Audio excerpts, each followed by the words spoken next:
This video is brought to you by Squarespace.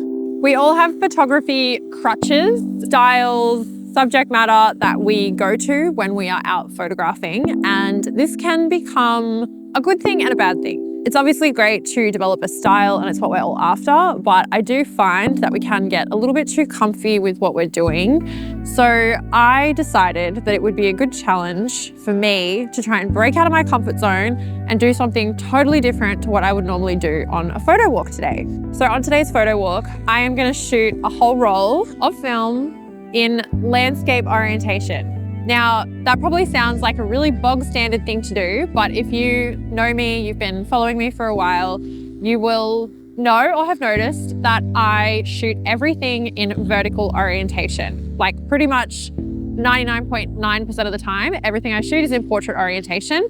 And a little bit of that is because I am a millennial and grew up on Instagram. So I am, very much like holding my iPhone, looking at things in that aspect ratio. I also shoot a lot for work, and ultimately things end up on platforms like Instagram. So I want my images to convey the best they can and take up as much real estate as they can on those platforms. But I will say that I do also just prefer to compose that way because, I don't know, I feel like you can just go chum, chum, chum. I'll show some examples because my chum, chum, chum example is not that good.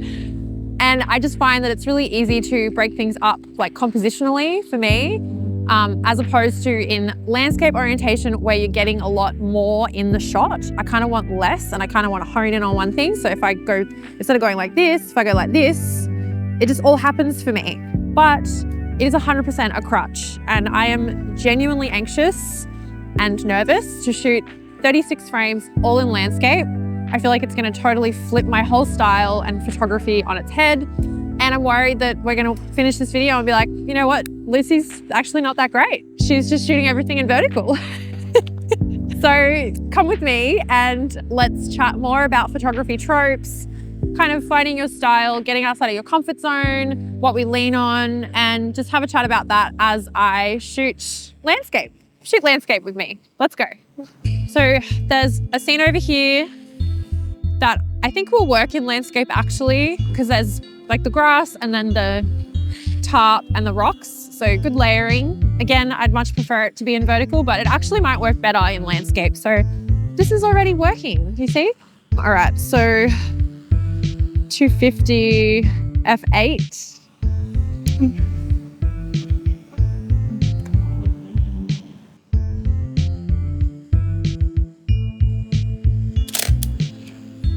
I feel like it would be better vertical. Like especially with the pole, if I went like this. I'm a really big fan of constraints in any kind of art practice. So I think you see this a lot in music where the first album or like the first two albums of someone is really good because they didn't have a lot of money. They didn't have a lot of gear to work with, and they were doing things on this like shoestring budget and kind of just throwing all their creative ideas at it and really pouring themselves into it. And I think that constraints can be just the best thing for you. So if you are like me where, you have a lot of cameras to choose from, you've tried a lot of things and, you're looking for your style and to really hone in on that, then constraints can be something that's a really easy challenge. So something that helped me find my style in the beginning was simply just looking for the color red. So it's a very known, a lot of people say that, when they were at college studying arts, which I've never done, that this is something that professors would give them as an exercise to do. And that's to go out and look for just one color. And I did that and I chose red because I really like the way film renders red. And then it led to this whole kind of series called Seeing Red that I've been working on. And then just looking for that and then that becoming synonymous with my work and something that just gives me a point to kind of look for when I go out if I am feeling a bit lost. At first it might seem really restrictive and kind of counterintuitive, why would you do that? To only be looking for one color, but you'll realize when you go out how much you see it. Kind of like when you are looking to buy a car and then all of a sudden you see that car everywhere. So I really urge you to give it a go. Obviously today I'm doing a challenge of orientation. So it can be really simple. I think the simpler, the better. And it's so surprising what an impact it can have on your creative practice, if it's photography or something else. Setting yourself a little challenge and really embracing constraints is so good. I highly recommend.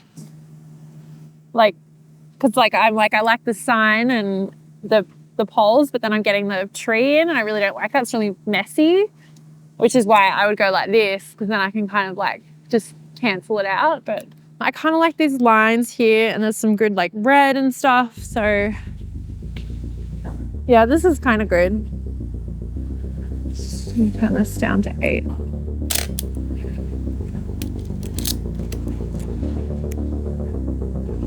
Oops. Sorry, there's a car coming.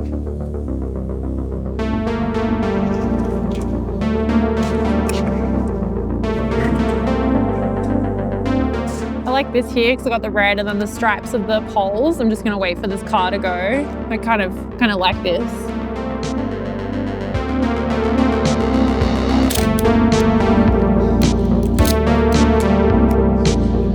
Yeah, I liked that. I'm happy with that.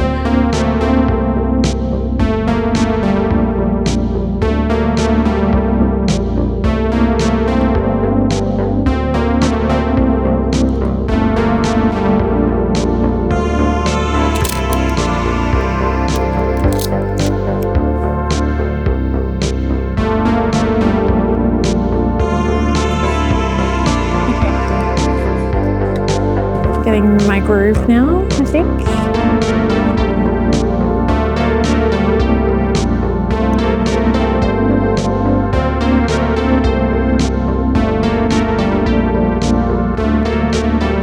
Yes, this looks kind of good.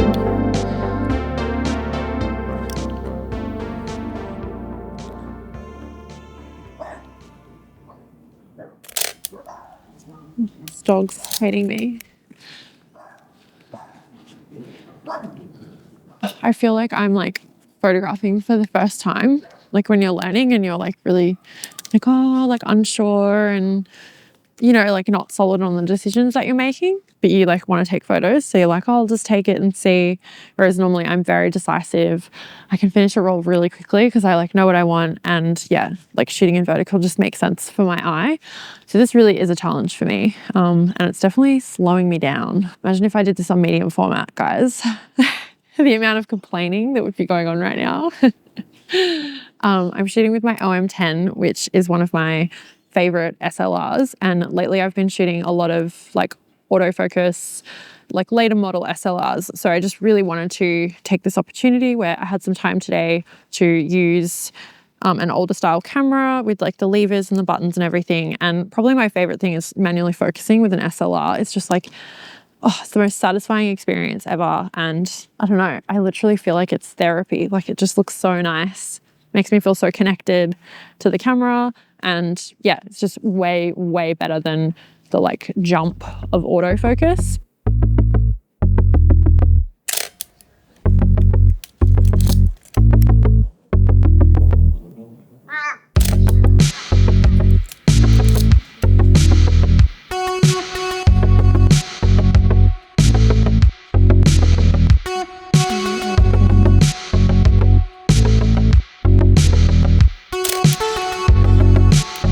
This is a really cool building.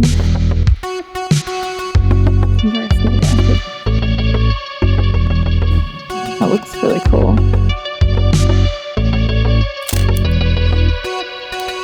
I've got the Miami through the hole. So creative.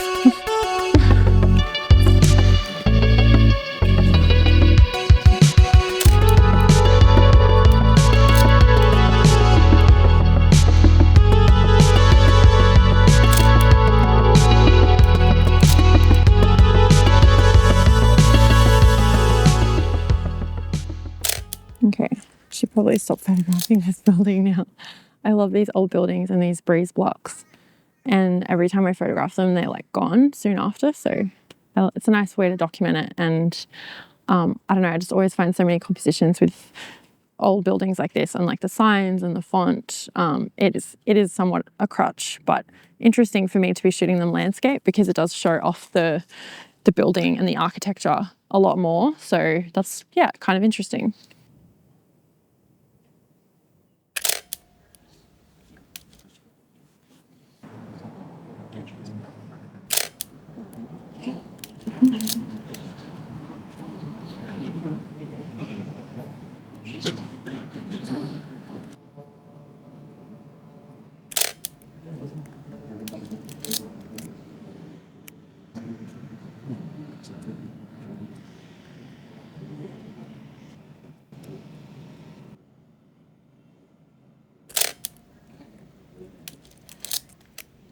Kind of just like working with the negative space in a different way. Like normally I'm stacking things like on top of each other in a vertical way.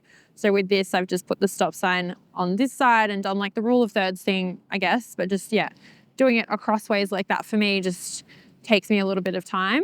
And I do feel like the shots I've taken feel a little bit low hanging fruit, or a little bit like derivative maybe. Yeah, I just feel like when I shoot vertical, I can really make it striking and make it stand out. And I feel like it's a lot harder to do that with landscape orientation. But comment below and let me know what you guys shooting, because I don't really know anyone else that purely like shoots in vertical. Or if people just think about that, like I think most people probably go with what the scene is asking of you, which is probably good. There have been a couple of photos I've taken landscape because I've realized that that's what it's asking for. So let me know below like how you feel about this whole topic and how social media has maybe changed our perception of this too, because I find that really interesting that could have such a big impact on the way that we practice our art, or our age would come into play there, whether that's something that you've, been influenced by or not.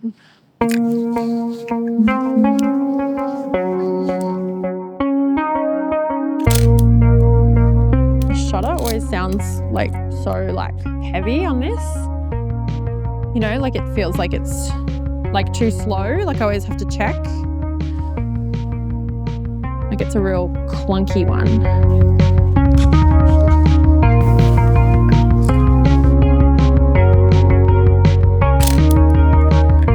This here felt a little bit easier because I've got, lots going on this way and then lots going on vertically this way with the grass. So it felt kind of easier to manage in a landscape format. Actually probably worked better in landscape than it would in vertical, I think, but we'll see how it turns out.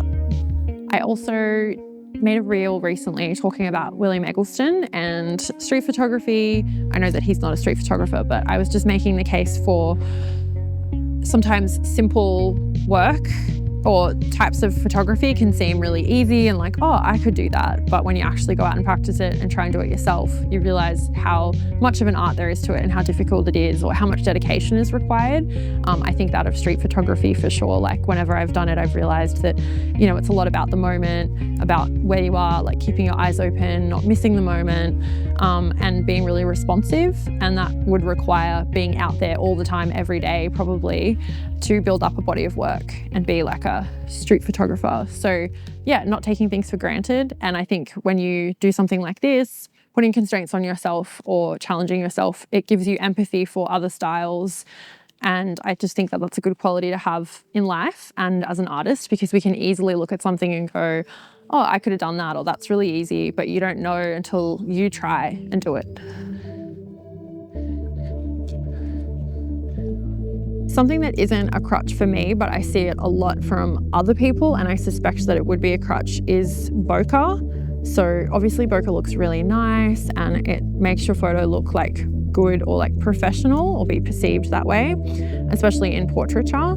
And it's really easy to just be shooting at 1.4, wanting to flex the lens and its qualities, and then having all this beautiful bokeh and then the person in the middle of the frame. And that's kind of what we are used to seeing. And whenever we're used to seeing something, I'm always looking at how I can flip that or, change it. So I would encourage people who do usually shoot that way to maybe try a flatter image and, shoot at f16 or something like that, because it is so different. And you really have to think about the whole frame then, because the great thing about bokeh is you can be somewhere that's not that great and kind of cover that up with bokeh, especially with portraits, which is great because then you can really focus in on the person.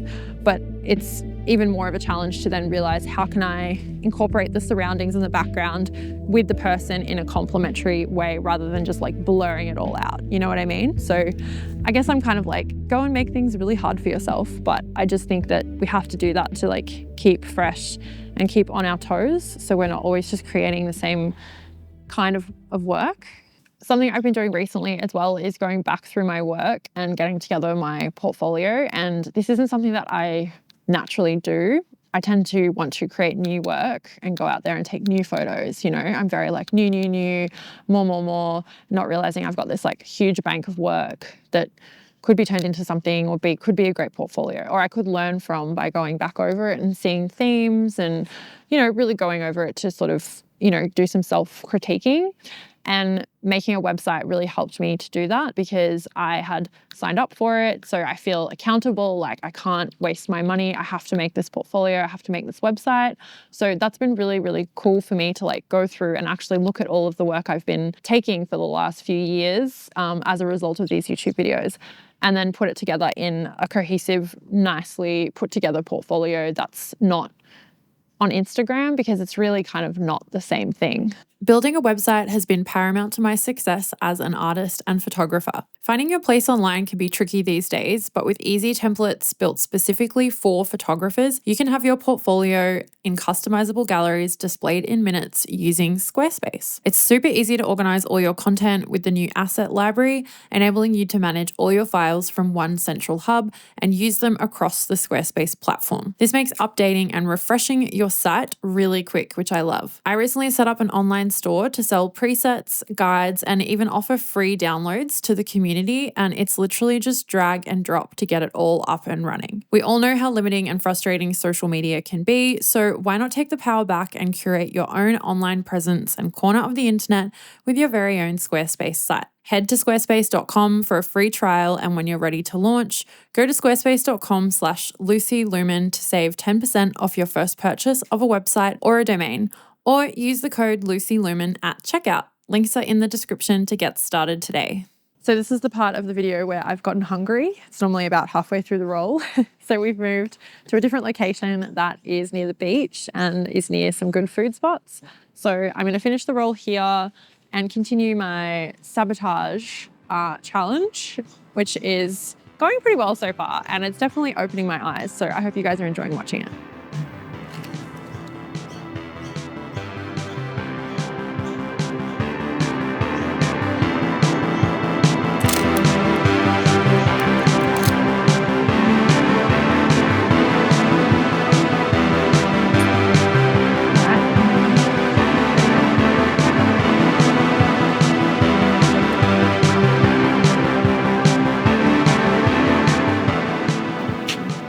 I feel like this is good, yeah.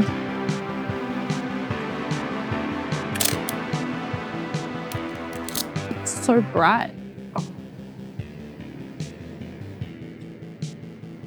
I don't know. Just if I shoot it like landscape, it's hard to get the other house not in the shot, which is why I shoot vertical, guys.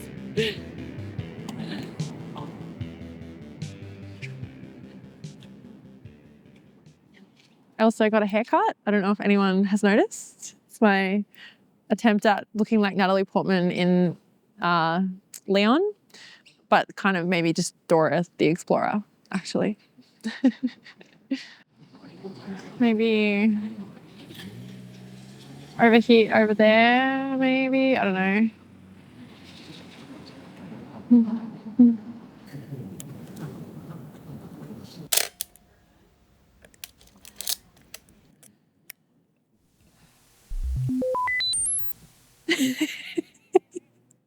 That was me thinking about how good it would look if it was vertical.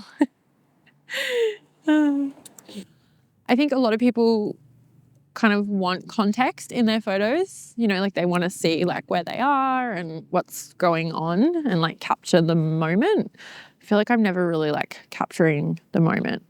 I'm capturing my moment, which is like, that looks really cool from purely like a visual way, and kind of more like in a painting. It's like I can't paint or draw to save my life. So like this is like my version of that. Like I'm like these things look good together like this. These colors look good, these angles, these shapes, and that's very much how I imagine it would be to paint. And this is like the lazy way to do it, I think, kind of, you know what I mean? So that's how I view photography, and maybe that's why I shoot in vertical. But I know that there's a lot of people out there that like photography because they want to document things, or, you know, they want to make a statement, or yeah, they want to capture like special moments and tell stories. And I feel like I am not that kind of photographer, and it's taken me a long time to just accept that, because I like the idea of being that kind of photographer and it's very romantic, but I'm just not. That's just not really how I shoot.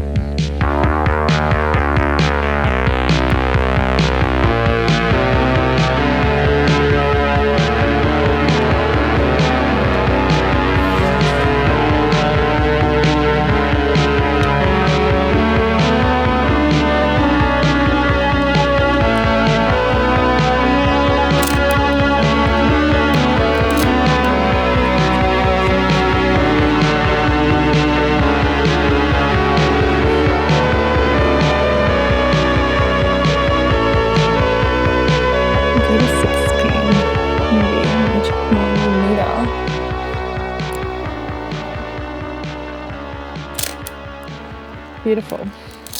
This is a good sign too, but we've been watching Cobra Kai. I am not a Karate Kid fan. I wasn't born in the 80s like Lux, but we've been watching it, and it's actually like, you know, it's super cheesy, but it's very aware of itself. And it's shot in LA, and I love LA so much, so I'm enjoying that aspect of it. And a lot of these signed buildings are reminding me of where like the blonde guy, Johnny, whatever, lives. Strike hard, strike first, no mercy. That's kind of how I photograph, you know? I go straight in.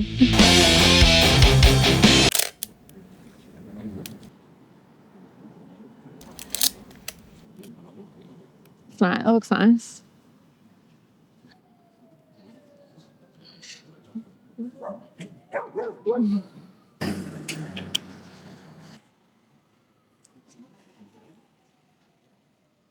Super exciting. We've just spotted a mop head, and if you've been watching very closely, you will have seen in one of the recent videos that there was a really good mop head shot, and I said how, you know, you sometimes stumble across things like multiple times and take photos of it, and then it becomes like a theme and a series. And I made an Instagram post about it, and people were like commenting saying what they looked for, what they've like organically found, you know, like ladders or chairs or trolleys, all these things. So I get very excited when I find a mop head out in the wild, and there's one here, and it's going to have to be shot on landscape, which kind of pisses me off. So you might have to make an exception for me to shoot it also in vertical maybe, but I'll see how I go. Maybe 11. Ugh. Maybe this way. Okay. I'm just gonna one time.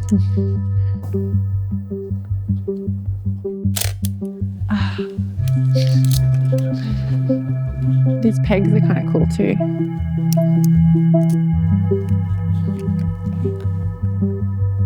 I might take this as well.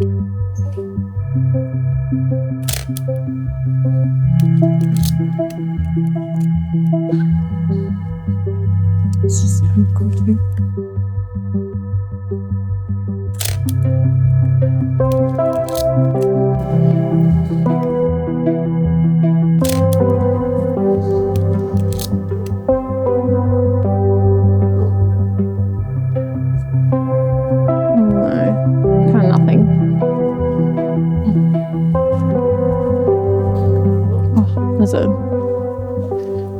Challenge is over. Roll is finished. I have shot nearly the whole thing in landscape, so I'm excited to see these. You guys have already seen them.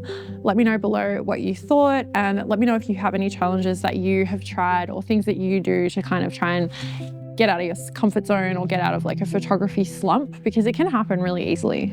There is a bunch of new people here from my last camera collection video, and whilst I love talking about cameras, I do really like to talk about the actual process of photography and going on these photo walks. So if you enjoy this, make sure you subscribe so you don't miss out on the videos, and go back through. I have so many more and a bunch of links down below to discover the rest of what I do on Substack, on Pinterest, my website, on Instagram. I'm just everywhere online. So come find me and say hi.